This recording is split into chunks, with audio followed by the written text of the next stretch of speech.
दोस्तों, आपको हमारे यूट्यूब चैनल में स्वागत है। आज हम class 10th UP board maths के अनसॉल्व से क्वेश्चन लेकर आए। हमारा क्वेश्चन है, एक अर्धगोले और एक लंबवृत्तीय शंकु के समतल आधारों को जोड़कर एक ठोस निर्मित किया गया है। यदि इस प्रकार बने ठोस का संपूर्ण आयतन 45 पाई घन सेंटीमीटर और शंकु की ऊंचाई 9 सेंटीमीटर है तो उभयनिष्ठ समतल का व्यास ज्ञात करो।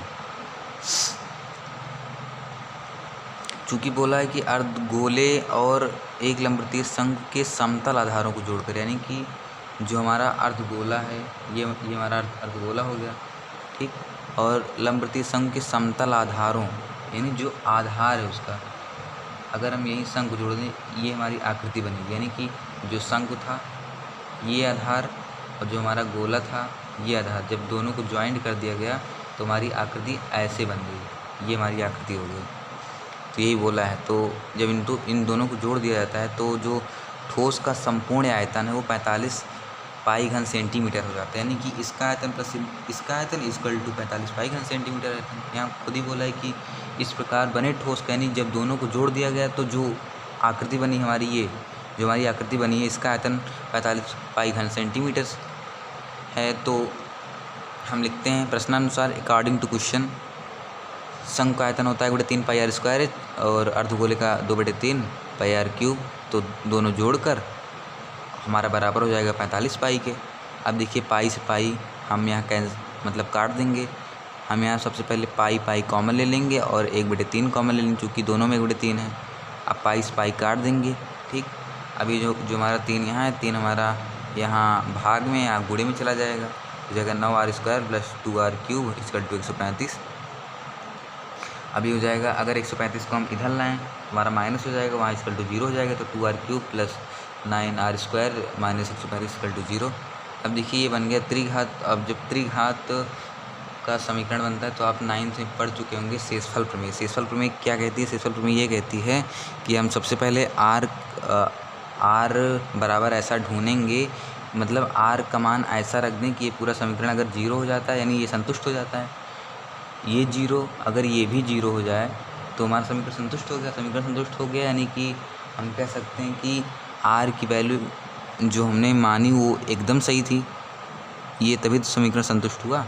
तो हम शेषफल प्रमेय का प्रयोग करेंगे 9th में, जैसे कि आप करते थे कि r बराबर से पहले आप यहाँ 1 रखिए, अगर 1 बराबर 0 आ जाए ठीक, नहीं तो 2 रखिए, या -2 -1 3 -3 4 -4। तो हम अगर 3 रख देते हैं तो हमारा ये संतुष्ट हो जाता है। यानी कि 3 रख दें यहाँ अगर r बराबर, तो यहाँ 0 यहाँ 0, यानी कि जो दाएं पक्ष हो वो बाएं पक्ष के बराबर हो जाता है। तो यानी कि r बराबर 3 रखने पर जब हमारा समीकरण संतुष्ट हो गया तो r - 3 इसका गुणनखंड होगा। चूँकि आप 9th पढ़ चुके हैं, अगर जिस संख्या को हम रखें अगर वो समीकरण को संतुष्ट कर दे तो हम उसको r के बगल ले आते हैं। यानी कि अगर हम +3 रखते हैं, अगर +3 पे समीकरण 0 हो जाता है तो जो r - 3 होता है वो हमारा इसका गुणनखंड हो जाता है। अगर हम r बराबर 4 रखते हैं, अगर समीकरण संतुष्ट हो जाए तो r - 4 हमारा इस समीकरण का गुणनखंड हो जाता है। आप जानते हैं, इसको आप पढ़ चुके हैं। अगर मतलब हम जो रखते हैं उसका विपरीत चिन्ह हम लेते हैं उसके गुणनखंड में। तो यहाँ हमने जब r बराबर 3 या x बराबर 3 रखा, यहाँ वैसे आप r ही लिखिए r। जब r बराबर हमने 3 रखा तो ये हमारा 0 हो गया, तो r - 3 इसका एक गुणनखंड हो जाएगा। अब माना इसका दूसरा गुणनखंड क्या है? k है, ठीक। जब आप दूसरा गुणनखंड मान लेंगे, यानी कि एक तो ये हो गया गुणनखंड, जब आप दूसरा मान लेंगे, जब दोनों का गुणा करेंगे तब तो ये इसके बराबर हो जाएगा ना। माना इसका जो अन्य गुणनखंड वो k है। जैसे 8 होता है, 8 का गुणनखंड क्या होता है? 2। 8 का गुणनखंड होता है 4 × 2, ठीक। अगर आपके पास एक पता है कि हाँ हमें पता है कि 8 का एक गुणनखंड 2 होता है, समझ लीजिए आप मान लीजिए 4 को n, तो n × 2 बराबर 8 होगा ना। क्योंकि ये दूसरा गुणनखंड 4 ही तो है, 4 को हमने n माना, तो ऐसे ये भी क्या होगा? इसके बराबर हो जाएगा। अब देखिए यहाँ k, जब यहाँ गुणे में ये भाग में हो जाएगा तो r - 3 भाग में, इसको हम भाग करेंगे तो हमारा जाएगा 2r square plus 15r plus 45 बराबर 0। अब देखिए इसको हल करेंगे तो तो ये हमारा हल नहीं होगा। चूँकि हम डी का मान निकालेंगे तो बी स्क्वायर माइनस 4ac हो गई, तो 225 माइनस 360 जो कि 0 से क्या है, छोटा है, इसका मान 0 छोटा है। जब डी का मान 0 छोटा होता है तो हम जानते हैं उसका मूल वास्तविक निकलता है नहीं, यानी वास्तविक क्या होता है, वास्तविक संख्या होती है जैसे 1 2 3 4 5 6 7, ऐसा नहीं निकलेगा, वो निकलेगा -4 5 6 जो भी है -6।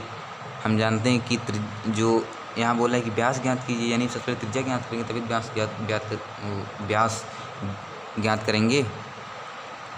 तो त्रिज्या कभी भी माइनस में होगी नहीं।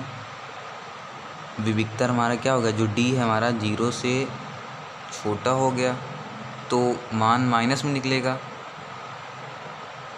तो त्रिज्या कभी माइनस में होगी नहीं। इसलिए हम क्या करेंगे, हमारी त्रिज्या जो है यही r बराबर 3 हो जाएगी। जो यहाँ हमने रखा था r बराबर 3 रखने पर यही हमारी जो है वास्तविक त्रिज्या हो जाएगी। हम यही त्रिज्या मान लेंगे, क्योंकि बोला है प्रश्न में कि उभयनिष्ठ समतल का व्यास ज्ञात कीजिए, तो व्यास बराबर होता है 2 × त्रिज्या, तो त्रिज्या का मान 3 है, × 2 = 2 3 6।